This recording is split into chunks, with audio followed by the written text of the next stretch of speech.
Hello to anyone who's watching this. My name is Matt Perland. I'm from the website EnglishBanana.com. It says I can broadcast for 8 hours. I promise that I won't broadcast for 8 hours. Not today, anyway. Just to introduce myself, my work, I'm an English teacher and a writer of materials. I live in Poland, but I'm from the UK, and I'm also the founder of EnglishBanana.com website, which is a resource website for students and teachers. I've written thousands of pages of material, which is all available to be photocopied, used, printed, and distributed freely. And you can even sell our material without, even without permission. We've got a free license that means you can do it. So check out our site, EnglishBanana.com. The topic of this broadcast, if that's what it is, or lesson, is teaching spelling and sounds to students. I've already recorded a podcast on the same topic using the same PowerPoint presentation. So have a look at that, or have a listen to it, would be better. You can find it at that link. Also, at the top of the chat box, there are links there. There's a link there for the document, the PowerPoint presentation that I'm going to be discussing. I realise that it's not good with the light like that, but I will try to block it out with my head. So let's see. Maybe if you're watching this later on, download the presentation and use it. That would help you to know what I'm talking about. I will use page numbers as well. If you're watching it live, please feel free to post something in the chat box, make a comment, ask a question. It's good to hear from you. This is the first time on Google Plus Hangouts. I'm really excited, pleased to be trying this new venture. And of course, you can comment afterwards when you watch it in the usual way on YouTube. So the topic of the PowerPoint presentation is 5 rules for predicting sounds from spelling in English. A bit of a mouthful, but this is a really big problem. I mean, I teach mainly adults. I teach adults here in Poland, in language schools, in my own home, classroom, and even online as well, on Skype and so on. And the problem that they all have is that the English language is not phonetic, so the spelling is quite different to the sound. It's very hard to predict the sound of a word from its spelling. That's different from some languages. For example, here in Poland, I'm trying to learn the Polish language. I just moved my head back to block the light, and it's quite different in Polish language. The spelling is quite consistent, and we basically can see from the spelling, we can see how to say the word. There are a few things you have to learn first, but generally it's quite easy to pronounce English correctly, to pronounce Polish correctly from the written word. In English it isn't, but I'm going to talk about 5 rules for predicting sounds from spelling in English. And these rules are generally widely known, but I've sort of boiled it down to 5 particular things that we should take on board. And feel free to ask a question or type some comments in the box whenever you want. So we're looking for connections between spelling and sounds in English. I wasn't able to connect with Google Drive, so I haven't got the PowerPoint. Also, it wasn't available through SlideShare, even though I have put it on SlideShare. So I've drawn a blank in that department tonight. So the best thing to do is, if you're watching this later on, is to download the PowerPoint, like I said, and then you can follow along, because unfortunately I can't show it on the screen. This is a meeting, a lesson for teachers, really, teachers of English. So if you have any tips and advice for this topic, then I'd be glad to hear them as well. I'm just sharing what I've put in the presentation here. So looking at slide 4, the problem, because English is a phonetic language, spelling and sound do not usually match. This can lead to many difficulties for students who want to pronounce a word correctly by reading it. So I always give the example, this kind of word as an example. Of course, students learn this word at beginner level, so they will know how to pronounce it now, but they have to get through a barrier first, because how can we pronounce this? If you don't know this word, what would you say? Maybe liget, licht, liget. And we have to get through this learning curve or barrier and understand that the spelling IGH represents the sound I. Then we can find in other words, for example, night, might, yeah, and so on and so on.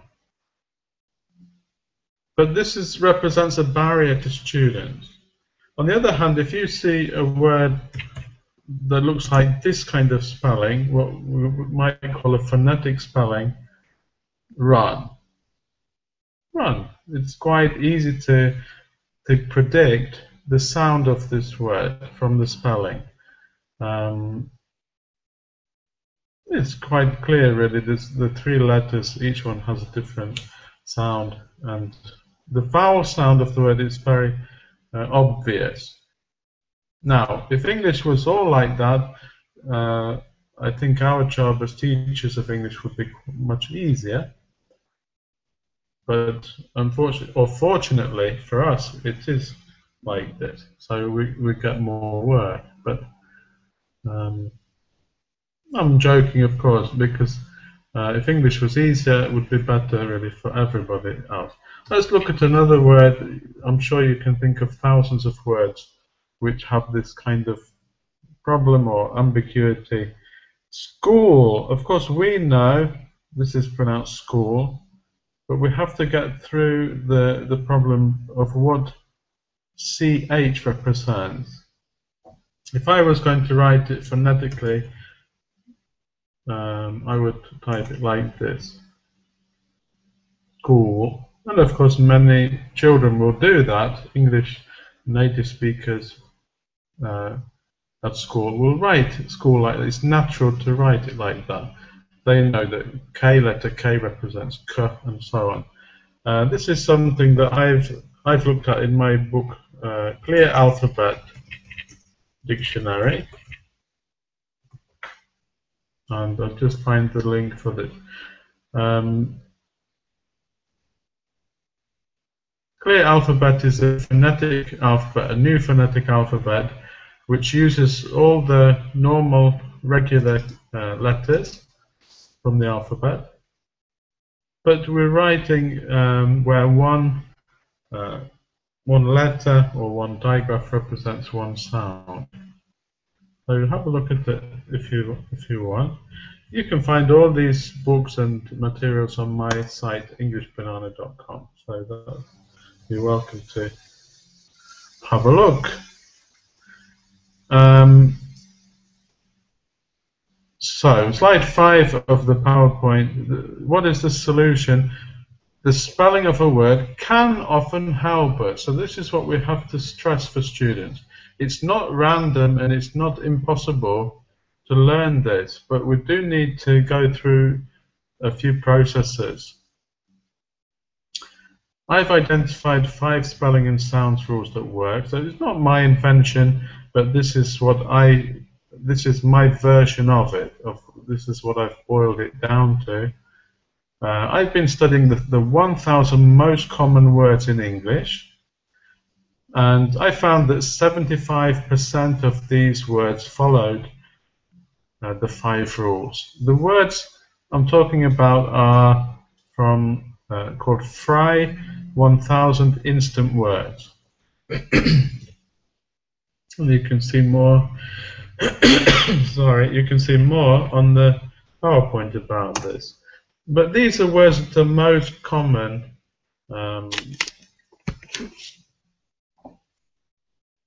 Really, the most common words in spoken and written English. So, if 75% of these words match my rules, 5 rules, I think is pretty good. It's quite a big advantage for this topic. For example, if it was 50%, then I wouldn't bother making this PowerPoint or doing this Hangout.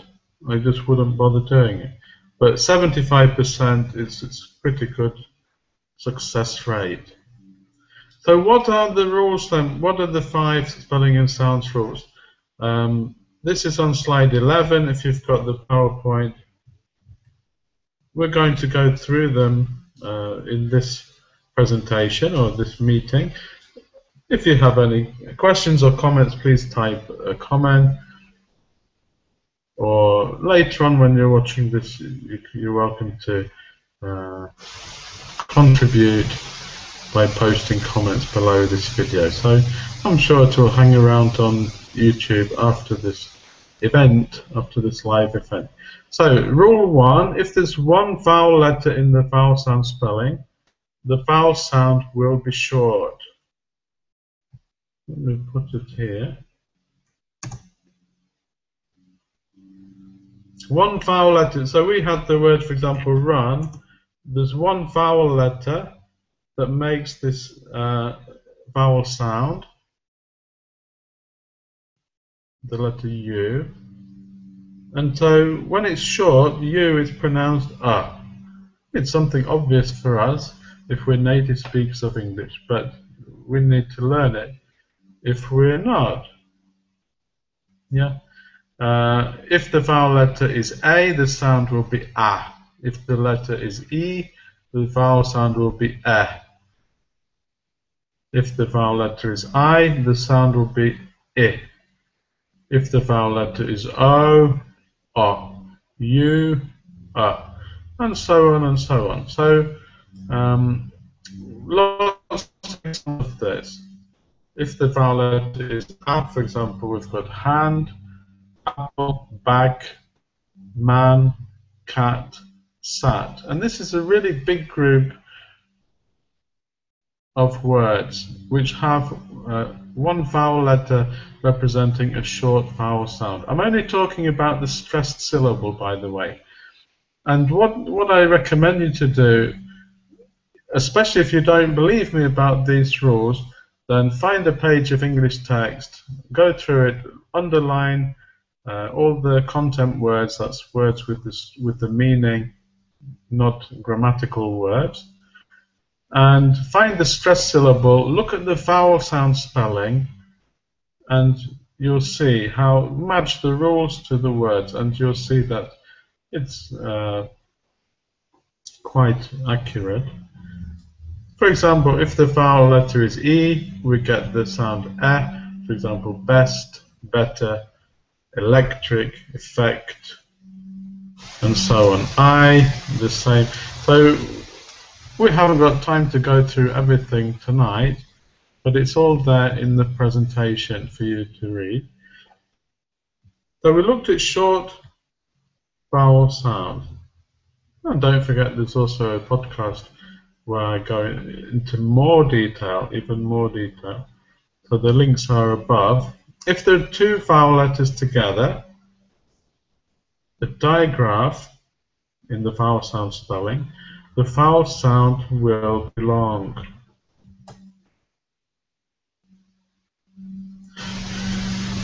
So we're looking at long vowel sounds now, and we're thinking about words that have two vowel letters together. You know, let's think about this word, for example, each. Each. In the vowel sound spelling, there are two vowel letters, EA, and this is called a digraph. So two letters together making one sound is a digraph.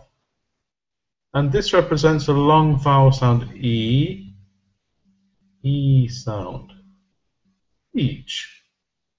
So this is a clue. What I say to my students, you know, if there's one vowel letter, that's going to be short, or most of the time, 75% of the time. If there are two vowel letters together, it's likely this is long. It's a digraph, and it should be long. EA, almost all the time, EA represents the long E sound. There are some exceptions, of course, when it represents short S sound, like in the word bread. But there are exceptions to these rules. 25% of words were exceptions. And we need to look for common digraphs. You know, EA represents E. OU together, O and U, represents ow. Very often is ow, like house, or pounds, thousands, without ow sound. And there are other common digraphs, so not 100 common digraphs, not 50, but a handful. And these are just things that we should point out to students. So we're looking for patterns. Looking for patterns to make it easier to think, oh yes, I've seen this digraph EA, and that represents E sound. Except there are a few odd words where it doesn't, like head, bread, red, and so on. Yeah. Looking for patterns. Rule 3. Again, staying with long vowel sounds. If there is the letter R in the vowel sound spelling, the vowel sound will belong. The letter R is important. R often appears to make the vowel sound spelling. Even just think about the word car or work. It's very difficult for students here in Poland because they believe, or they're taught that every letter is pronounced in a particular way. In English, we haven't got that situation, but for them, they would like to pronounce the R. They would like to pronounce like car, or work. It's very difficult for me to do that, to roll my R's. It's almost impossible. I can't do it. I didn't learn it when I was a child, when I was a baby, before I was born. I didn't learn that by listening to my parents, because they didn't say it, and they didn't use this feature of language or speech. They didn't roll their R's. So I can't. But Polish people like to, and they do it. sometimes ostentatiously rolling their R's, and so they like to do it in English as well. And they have to learn that this spelling, AR, is just a vowel sound. It's long. In Polish, we haven't got long vowel sounds. Another problem, OR, it's long. It represents it's purely vowel sound. It's pure vowel. We haven't got any consonant sounds connected with this.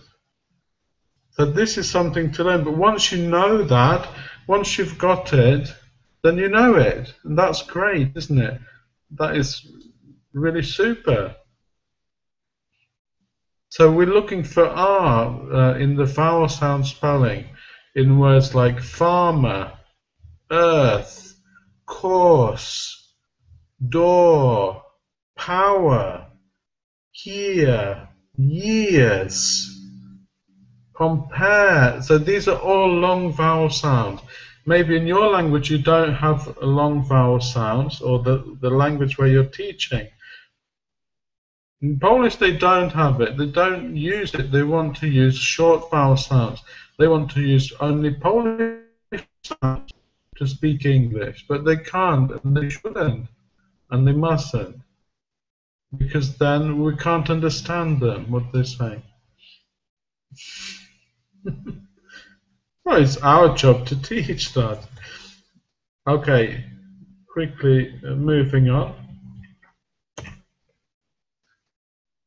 Rule 4 now. If there's a vowel, consonant, vowel in the vowel sound spelling, the first vowel letter will be pronounced like its alphabet name. But this is quite well known, quite a well-known rule, I think. Look at this word, for example. We've got vowel, consonant, vowel. We've got O is the first vowel letter, so it sounds like O, home. This word comes to mind. Fame. Of course it's fame. We wouldn't pronounce fame, but some people do when they don't know this word, because it looks like that. What's E doing? Nothing. It's nothing, but it's making A long, because if you had just one vowel letter, like in rule 1, would be fam, would be short, wouldn't it? So the E makes the first vowel letter long, and this happens so many times in English. Thousands of words follow this rule, and many common words. If the first letter is A, the sound will be A. E, E. I. O, O. U, sorry, U, U, or U. So it sounds like it does in the alphabet. It sounds like its proper name, the letter name. Yes, there are exceptions to this. Yes, we find the exception. Here's an exception. We can't say don't. We shouldn't say, but some people might say it because they know this rule and they think every word follows it. Not every word, but most of them. Most of the time. It's the best we can offer you in English. We can't offer you 100% rules. We can't. But we can try to make it easier. Simplify. Find patterns. So there are lots of examples in the PowerPoint presentation. I don't want to go through it all. I've done that really in the podcast, which you can download. So let's get to the last rule. It's only 5 rules. I haven't got 50 rules. I think if we had 50 rules, you'd want to give up, really. My aim is to help you, encourage you, as teachers or students, to improve, to get better, and to find the ways, the shortcuts. So, number 5. Sometimes we find other consonant letters, W, Y, G, H, in the vowel sound spelling. So we haven't got the question mark there, it's just automatically put it there as a gap, as a space. Now, these are the letters we find, W, Y, G, H. They appear, for example, in light, like we had earlier. Light. It's annoying. Why is it there? We don't know. We can't change it. Nobody wants to change English. There isn't any appetite to change English, make it easier for people. No, we're not going to make it easier. Why? We don't know why. We have to find out why that is. You know, if I was writing this phonetically in clear alphabet, I would represent it like this. Light. L, I, T. And the middle, AI together, always represents the sound I in clear alphabet. So this is phonetic alphabet. But English is not a phonetic language. But this is a small group. Only 77 words from the 1,000 words match this rule. But we can still, come across problems. We have to look at the spelling patterns and match them with the sounds that they most often make. For example, OW makes O sound. Grow, blow, flow, know, show, snow. This is an example. We have to learn the pattern. You know, snow, this is a problem. Some of my lower level students here in Poland will say snow. Snow. Because in Polish, W, it's pronounced V. And looks natural, it's a short vowel sound. Snow. We have to say, like with the R, we have to say that W is part of the vowel sound spelling. It's like in this word. We can have two problems here. People pronouncing K as well as V. Knov. Knov. How do you know that this is pronounced? No. You have to learn by listening to the teacher, by listening to somebody online or on the radio or on TV. You have to learn by listening. Or look at the phonetic spelling in a dictionary.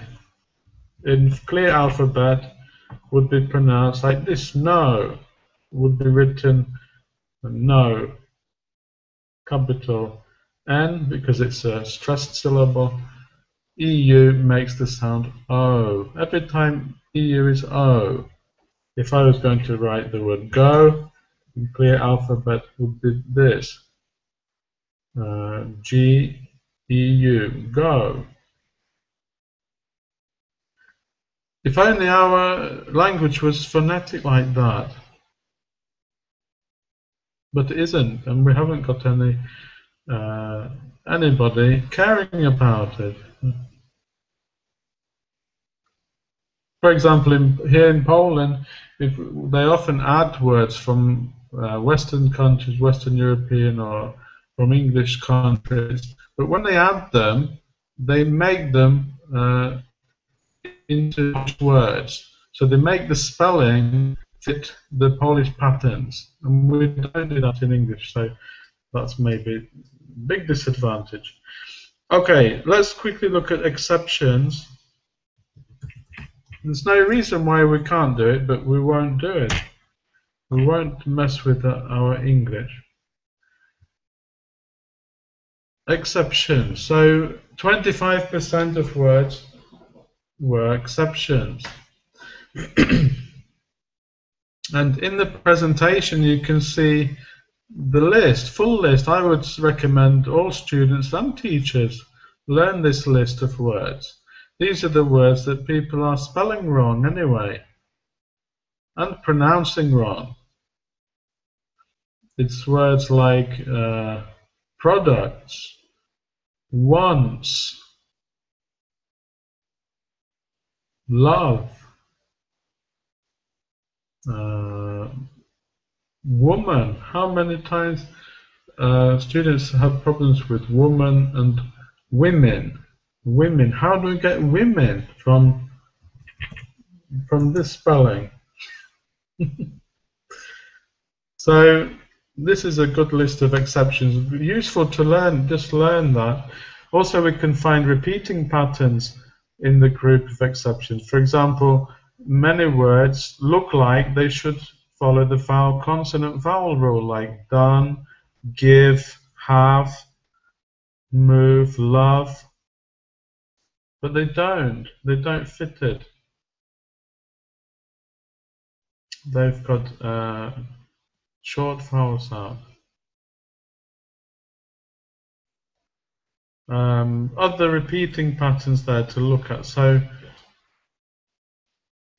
it's up to you if you want to have a look at that in the PowerPoint. And if you're using this in a class or with students, maybe you'll need to simplify. You can't say everything. You can't tell everything. Like I said at the beginning, I could speak for 8 hours now. Don't panic, because I'm not going to do that. But I would need a lot longer to go into more detail about this. So don't worry if you want to simplify this. the main point is about the 5 rules. Yeah. Okay, so we're coming towards the end of this session. Conclusion is on slide 57. You can get that on the PowerPoint. Really just remember that spelling can help you. Spelling is not random, not completely random. We can see the patterns, like one vowel letter makes a short sound, a digraph makes a long sound. Of course, long sounds can be long, purely long, or diphthongs, double sounds as well. So I've simplified it a little bit there. Learn the 5 rules and look for them. Take a page of text and look for words that match each rule. Learn spelling patterns. EA represents long E sound. AR represents R sound. Car, star, bar, far. Learn the exceptions. Learn these words. Just learn them. Students like learning word lists.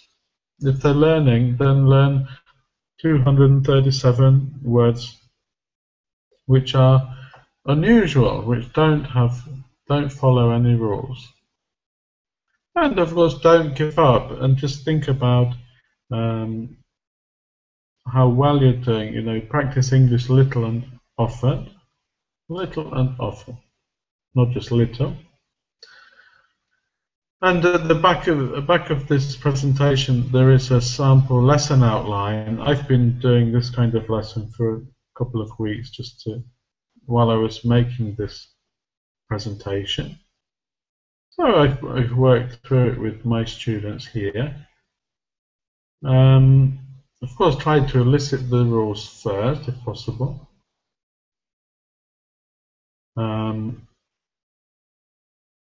Also, you could give examples of words that fall into each group. Made up words. For example, I've got the word giffle, giffle. So because of the spelling of this word, we would pronounce it with short I. It's not a word, it's not a real word, unless it is, and I don't know this word. And students can enjoy writing their own words, this kind of word. Yeah. For example, a made-up word with the digraph. Let's see. How would you pronounce this? How would you pronounce this word? I'm sure most students would say browned. Browned. Not a word. It's not a correct spelling of any word. But we can see from the digraph this is a long vowel sound. It sounds like ow, like in ground. found, bound.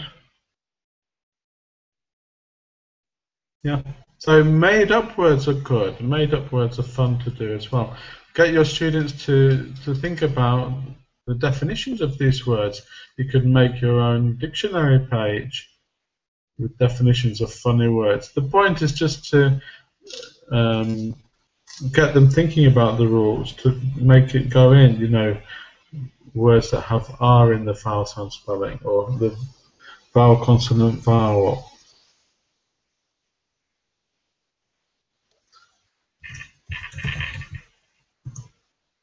You could talk about this one, bowbend. How do we know it's pronounced bowbend? We know because it's got a suffix, ent is suffix, so it's pronounced with a schwa sound. We don't pronounce bowbent, for example. And we don't pronounce bobbent, because it's vowel consonant vowel. So it doesn't mean anything, has no meaning, but still makes the point. And then you can say, well, if you had double B, it would be bobbent, but it still would be a schwa sound in the suffix.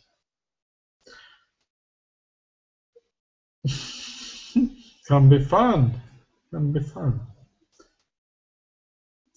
Also, in this, at the back of the PowerPoint, there's a short text, and it shows you all the content words and how many of the content words follow the rules and how many don't. It shows you which ones don't, and these words are interesting to learn as well. Words like parents, foot, was, never, go, really common words which don't really follow our rules. But again, it was exactly the same, almost the same. 74% of words in this text, the content words, followed the 5 rules. And this is what I'm finding, you know. So we have to keep looking at it, keep thinking. But once you start to study this, you will see it everywhere you go, you know, everywhere. When you see a headline in the newspaper or somewhere, you think, oh yes, that matches rule 1, that matches rule 2, that's an exception that we know about. Like headline EA is pronounced like bread, red.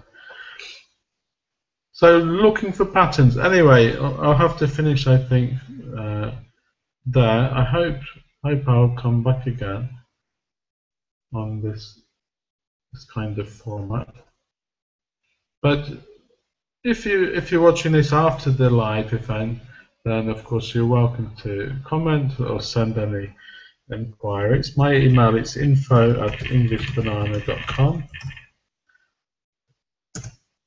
I'd be happy to speak to your group or your class about this topic online if you want, or to answer any questions. So I'm not an expert in this field, but I'm always looking for ways to make English easier for my students, and I know this really does help, and it does make it easier, because we can at least start to see the patterns and